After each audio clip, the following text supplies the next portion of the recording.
సంగారెడ్డి జిల్లా సదాశివపేట పట్టణంలోని వాసవి కన్యకా పరమేశ్వర ఆలయంలో దేవీ శరన్నవరాత్రి ఉత్సవాలు ఘనంగా కొనసాగుతున్నాయి. ఈ సందర్భంగా అమ్మవారిని దర్శించుకున్నారు. తెలంగాణ పరిశ్రమలు మౌలిక వసతుల కల్పన చైర్పర్సన్ నిర్మలా జగ్గారెడ్డి. ఈ సందర్భంగా మహిళలు ప్రత్యేక పూజలు నిర్వహించారు. అనంతరం నిర్మలా జగ్గారెడ్డిని ఘనంగా సన్మానించారు మహిళా భక్తులు.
జయజగ్గారెడ్డి గారికి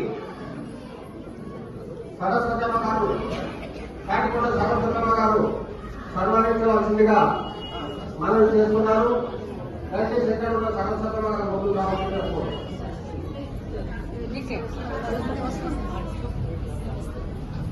మరి నవరాత్రి ఉత్సవంలో 3వ రోజు అన్నపూర్ణమ్మ గారి అవతారం రోజు మరి ఇక్కడ ఆలయ కమిటీ సభ్యులందరికీ, ఇక్కడ ఇచ్చేసిన పట్టణ ప్రజలందరికీ, అలాగే ముఖ్యంగా మహిళా సోదరులందరూ కూడా పేరు మీద నమస్కరిస్తూ అమ్మవారి ఆశీస్సులు మంచిగా నిండుగా ఉండాలని, మరి ఇక్కడ ఎంతో మంది అమ్మవారిని ప్రత్యక్షంగా ఉన్నారు. చాలా సంతోషం. ఎంతమంది మధ్యలో అమ్మవారిని విధించుకున్నందుకు నేను నిజంగా అదృష్టవంతంగా భావిస్తున్నా. ఎప్పుడైనా ఎక్కడైనా అమ్మవారి ఆజ్ఞ లేని ఏది జరగదు. నేను కావాలి అని అనుకోలేదు. అమ్మవారి విధించింది ఇక్కడికి. మరి ఈ నవరాత్రి ఉత్సవంలో మనం అందరం కూడా అమ్మవారిని కొలుస్తాం. అందరం బాగుండాలని. మరి ఇంతమంది మహిళలు నవరాత్రిలో ఉపవాసాలు 9 రోజులు భక్తి శ్రద్ధలతో మరి ఉండడం, దేశ మంచిగా ఉండాలని, కుటుంబం బాగుండాలని, పిల్లల అబ్బావులు అందరూ ఉండాలని, మరి అమ్మ లేనిదే మనం లేదు. ప్రతి ఇంట్లో ఆడలు ఉంటేనే ఆనందంగా ఉంటాం.